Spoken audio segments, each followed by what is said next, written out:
Good morning, channel friends. Hello. They definitely ate yesterday. Yes, did you eat? Yes. Actually, we're doing this table way before Christmas. Not much before. It's 10 days until Christmas. But obviously, we need to get organized and then Franco has to cut and sew everything. So we're doing this makeover about 10 days before Christmas. So we're not yet stuffed from the Christmas festivities. But you're definitely watching it on the 26th of December, so this is actually the last video of the year, which is a bit important. You know that in recent years, as the last video of the year, I always throw in a table for you. It's become something you expect from me. I think last year it was the white table. There were the two tables. Yes, the two tables. 2 years was it the long black table?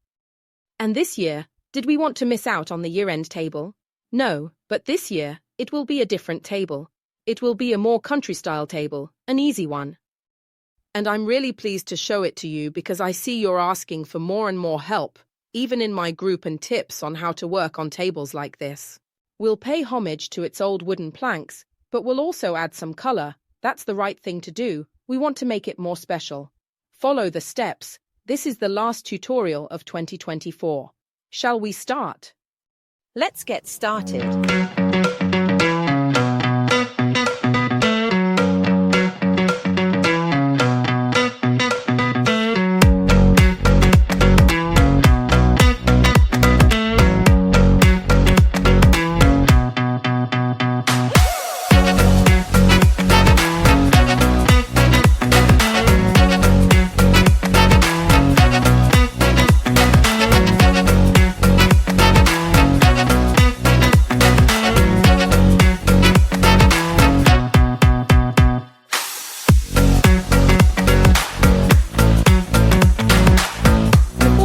Makeover, we do a thorough cleaning with our bar because this table has been left in an attic, I don't know, in a garage, in a basement for so many years, you can see it.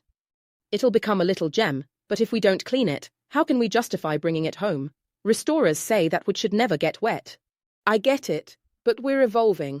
We can't think of putting a table like this in the house if it hasn't at least had some water, or if it hasn't been degreased, cleaned, and sanitized. There are children, there are elderly people, they need cleaning. Remember that there are mice in basements and garages. So, baking soda. I have 3 to 4 liters of hot water. I've added baking soda and now I'm adding ammonia. You often ask for doses. The amounts rely on your water amount, based on how big your furniture is. Here I've put in about a glass of ammonia, 4 to 5 tablespoons of baking soda, and I stir. What's the trick to getting our bar right? Use it, and if you see the water is really dirty, you throw it away and do it again, okay? It's not a one-time thing with our bar. If the our bar water is too murky, you change it. Also, remember one thing. Our bar should be done with a very well-wrung sponge. You shouldn't put water on the surface, especially if there's raw wood, but it also needs to be rinsed. And always remember that when you wash a lot, if the water gets dirty, it's not always dirt. Sometimes it's the stain or dye they used back in the day for the wood. So, please, don't be afraid. Wash these pieces of furniture well to sanitize them without any worries. Look here, I'm starting with the sponge because I want to scrub a bit more, whereas, as you can see, Emma has a cloth because she's going over it behind me. Obviously, I'll get it dirty again, especially because even in this gap, which is simply the wooden plank that's opened up, they've put some filler. Obviously, I'll remove it. I'd rather have a country-themed restyling with an open gap than an ugly filler that I don't want to keep. So, we wash this table well, clean it up, and then we start with the restyling. To remove these 2 unsightly gaps, unsightly for a restorer but beautiful for me, as it's a lovely country-style look, we should insert a wooden slat and seal it using different methods, like wax or a special glue.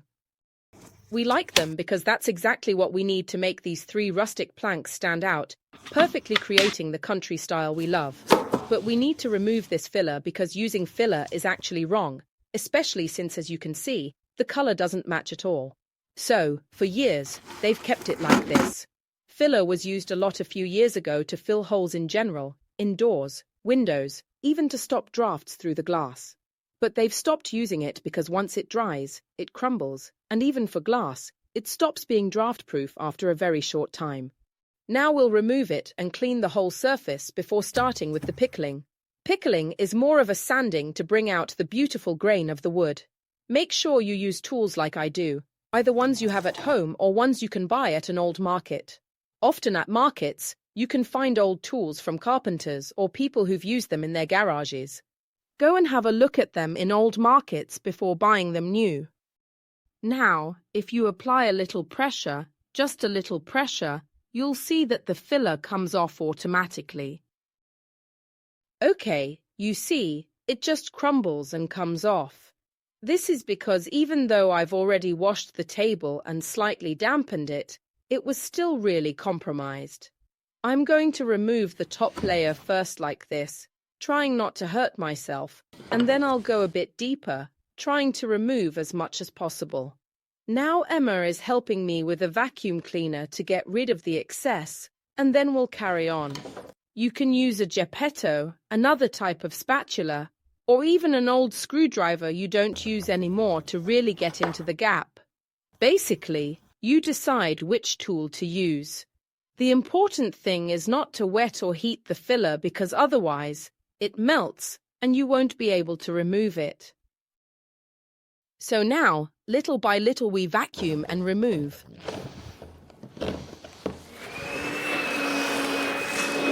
Little by little, we're gradually removing, vacuuming and freeing these lovely planks from this rather unattractive filler.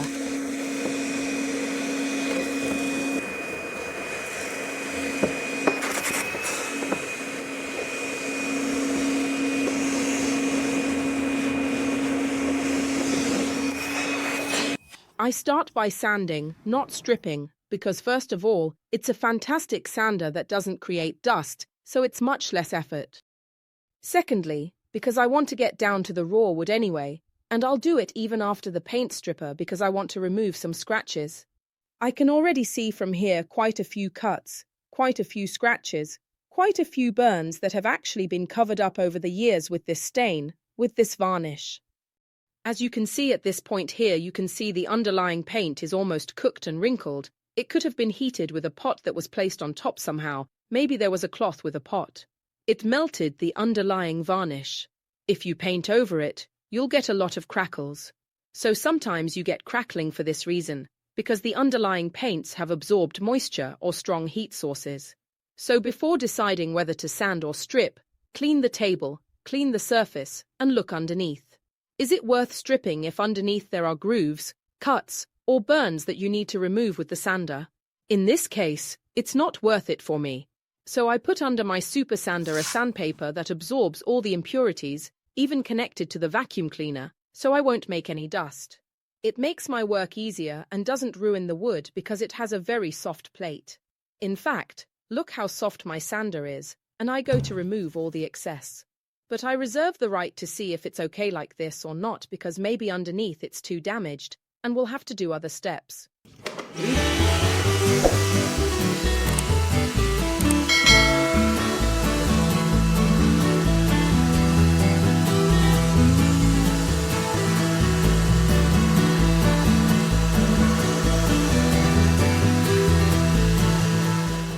As you can see, by removing the first layer of paint, you notice loads of scratches. They are very much. Yes, if I had stripped it, I might have done one less step with the sandpaper, but still, I would have had to remove anyway these ugly details, which are too many. I love country restoration. I love restyling in all its essence, but sometimes the damage, the wear on a table is a bit too much.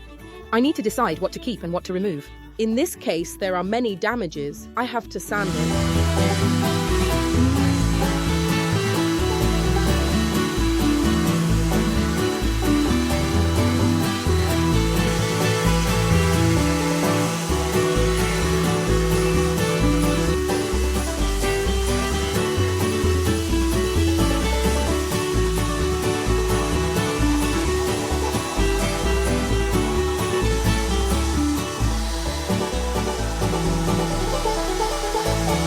Decided to add 2 decorative mouldings to the sides of our table to give it a bit of flair and stylish elegance. It's true that it's a country table, and it will still be, let's say, a very relaxing table, not a table to be kept clean with the wipe always ready, rather a table to be used, but we also want to give it a slightly more chic look by using these Woodubend moldings. Rubino? Yes, I've got one that's chipped here. Out of the 100 moldings I had over there, one got nicked. It doesn't matter, I'll use it. This is to tell you that if your retailer has a molding that's slightly chipped, or if it arrives like that from the website, it's no big deal. Don't worry, you can glue it and it won't show, so nothing goes to waste. Now, I warm it up a bit because, as you can see, it's not perfectly flat.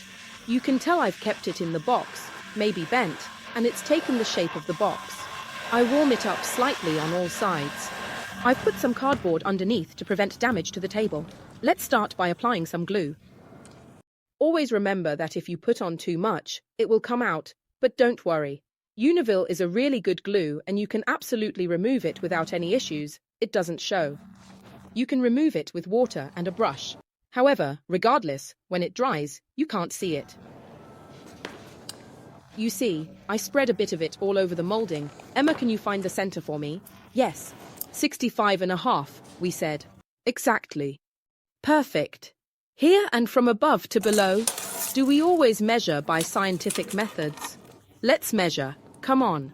13.5, so a bit less than 7. Here. Yes. Okay. More or less here. Perfect. I'm lucky to always have my amazing nail gun nearby. As you can see, by heating the molding, I've made it more flexible and it's still soft because it's still warm. So, what do? I put just one nail in the center so that I can adjust the molding and make it straight. So, Emma, can you check for me now and tell me if I'm going straight or not, please? But first, I'll carefully glue the little bit that's chipped. I use a small brush to pick up some glue, maybe the excess that's come out, and apply it gently to the cut. This way, it won't be visible.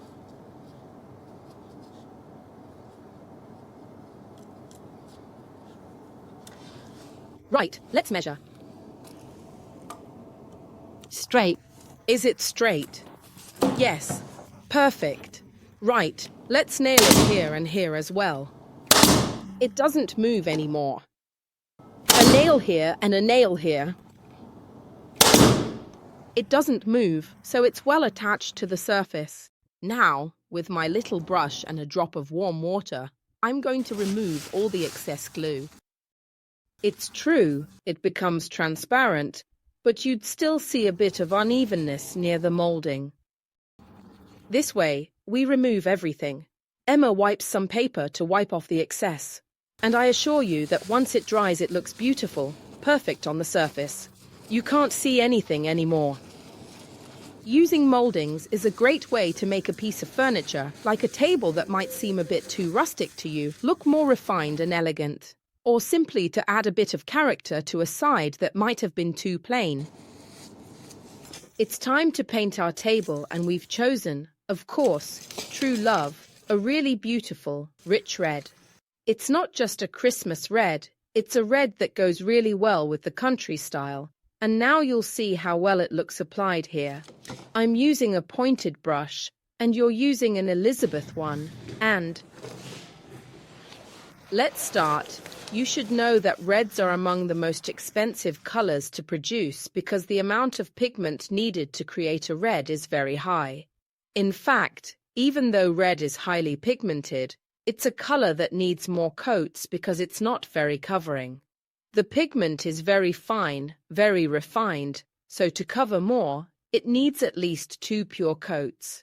The advice I give you for all reds in general, even reds from other brands or wall reds you might find around, is not to worry and always apply full, pure coats without diluting. We're applying the first coat of pure True Love. Here on the molding, it looks lighter as it is lighter, whereas here it looks glossy and darker, so everything will even out with the second coat. You don't need to worry, because the color will obviously become uniform across the entire surface, even in the spots where it looks completely different now. We apply the first pure coat over the entire surface, then you'll also see the second one. Just a heads up, the color looks one way when it's wet. Once you let it dry and apply the second coat, it changes completely, becoming much fuller and covering much more. So don't worry if you see that it covers less. Anyway, yes, reds are actually among the least covering colors, so you need more coats and apply them really well.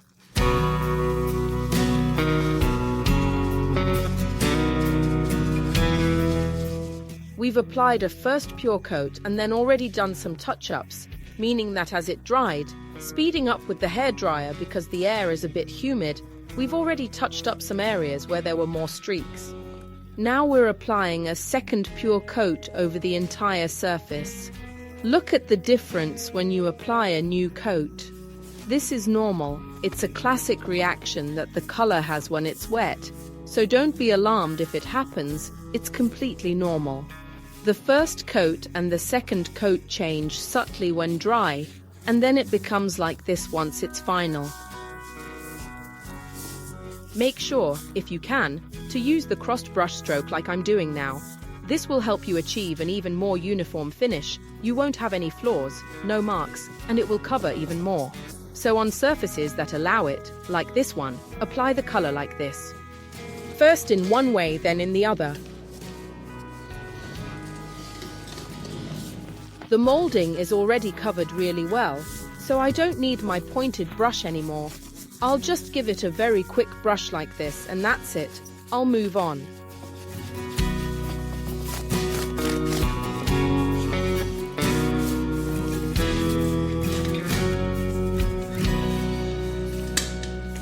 Isn't our table lovely? Nice, right? Very much. Just lovely. Now we'll cover the top with Marron Glacé. It's the MagicPaint protective coat with a hint of walnut in it, so it slightly tones it. Why do I talk about toning? Depending on dilution amount, method, and times of application of Marron Glacé, it will be darker. So if you do a very watered-down coat, it will cover less. If you do a pure coat, it goes on a bit more laboriously, but pure it will cover more. It really depends on the season and how you use it. There are many options. Today I'm diluting it a lot because I want to barely cover the color of this wood. In fact, I just want to make it very toned and hydrated. So let's say about 3/4 of the can was full. I filled the rest with water. Almost a third of the can is water, so I've really watered it down. Now I'll also show you how to apply it with the long-haired roller, and this has been a real game changer for me. A few years ago, the idea of staining wood without hiding the grain and enhancing the restyling was almost impossible. But with the roller, by studying more and more the fibers that make up the roller, you can manage the application of the protective coat even better, even when toned like this, and make the finish truly amazing, without any marks. So, if you dilute it this much, stir it often, as it separates frequently. Don't stir it just at the beginning. Above all, you need to work well. What does that mean? A nice little tray, the roller nice and clean, make sure it's damp and well wrung out. This way it can absorb more and release more slowly. The best would be to dilute the product. Leave it in the tray with the roller to settle for at least half an hour. That way, you remove all the foam that can form with the roller. If short on time, use it like I will. The application is really pleasant. I've diluted it a lot. Now I'm putting my Marron Glacé protective paint in the tray. I put in some, and if any's left, I'll put it back where it was. To get a nice, smooth, perfect application without marks, you always need to work with a full roller. What does that mean? That you should never be stingy. Don't do the load-unload trick, because otherwise you'll create foam and we don't need that. Keep a brush nearby to remove any drips or drops, especially for intersections like this one. Also, keep a damp cloth handy in case anything drips. My roller is nicely loaded. I gently stroke the tray to unload as little as possible, and when I start, I always start from the middle and smooth it out. You mustn't make the mistake of going over it too many times. I've applied it now, and that's it. I won't go over it again because the protective coat will self-level. And since it dries relatively quickly, if you go over it again, you'll unfortunately disturb it and it might leave marks. But right now, I assure you, even against the light, it's amazing. You can't see a thing.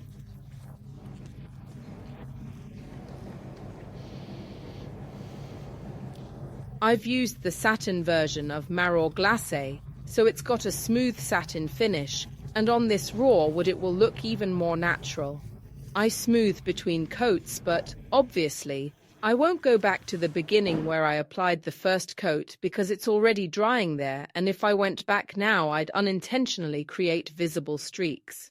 Now I take the brush and only do the sides carefully and precisely.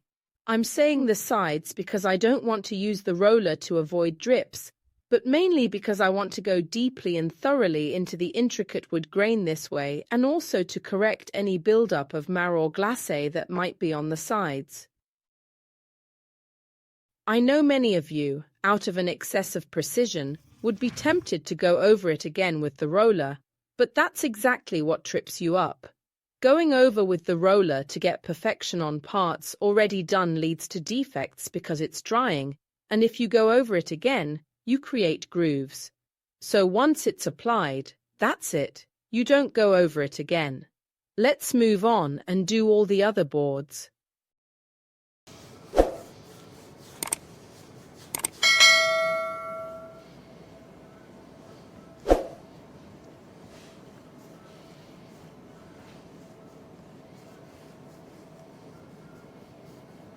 Marron Glacé applied with the roller is drying. Emma, are there any marks? No, it's perfect. It's perfect. This means we obviously recommend to all lovers of a perfectly smooth finish, whether satin or glossy, to try this new method because it's excellent. Make sure the roller is damp and well wrung out.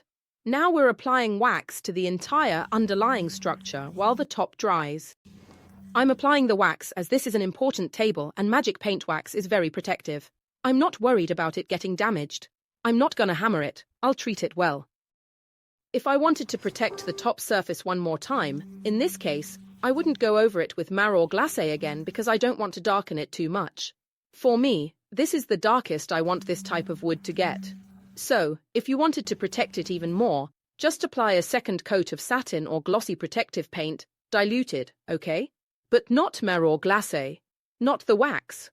Even wax if you like, but better to keep the protective paint if you used it before. You never know. Why wax on the base? Because I want it to keep this lived-in style, right? This smoothness of the wax when you touch it. I like it to show that it's old and stays looking old. So Jasmine Wax, do you have it too? Yes, let's get started. Obviously, when the color absorbs the wax, it becomes slightly brighter. It's normal, indeed. You're hydrating a chalky color which then becomes even brighter and perfect for the top part. Mind you, it looks a bit shiny now because Marron Glacé is still wet, but once it dries, don't worry, it'll stay perfectly satin. And I'll tell you more, the fact that the raw wood has absorbed it will leave it slightly matte, very pleasant, and definitely in harmony with the wax-protected base.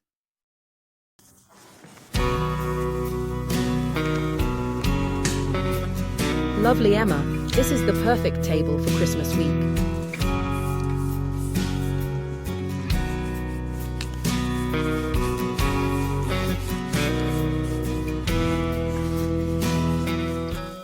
This restyling is finished too. So Emma, actually 2 years ago, and Luca's here too, for Christmas we showed the black extending table, and that one also had a front moulding. I can't remember if it had the Marron Glacé on top as well. I don't recall. But it looks great. It's not damaged at all, and I assure you it'll last for many years. So, what do I want to tell you with this? Yes, to look back at the Christmas tutorial from 2 years ago, of course. But also that every table, every piece of furniture, even if they might seem similar to you, has completely different procedures. Here you've seen how to save wood that has different issues from the other. You've seen how to remove the putty and some types of finish. You have also seen the base, you have seen another shade, you have seen how to apply the protective coat with a roller, other problems with other solutions. So if it's a short or long video doesn't matter, it's that each time, for every process, there's a different method to tackle the issue and solve it. That's why you should watch all the tutorial, right? And then a shorter reel, a longer tutorial, it's all part of the story. Of course. So, the last video of 2024 to tell you that in 2025 we'll still be here. Even more so, there might be more reels, different tutorials, where we'll show you perhaps different procedures, different ways to keep going with the project of teaching you how it's done. Because it's kind of our mission. Yes, I sell Magic Paint, I'm not a hypocrite, mainly to teach you how to use the products without waste to save loads of furniture in the best way possible. Right. We say goodbye, we wish you all the best for Boxing Day and the end of the year, and all the best. Right. Anything to say? No, just that I really like this restyling. I think it could look good even in a modern home. Of course it can look good in a very modern kitchen. Imagine a very sleek kitchen, smoke-colored, with perhaps a wooden countertop. Don't put cheap countertops here, or cheap tables. Put in a handmade table. A wish for 2025 is to do more things manually. Goodbye. Bye.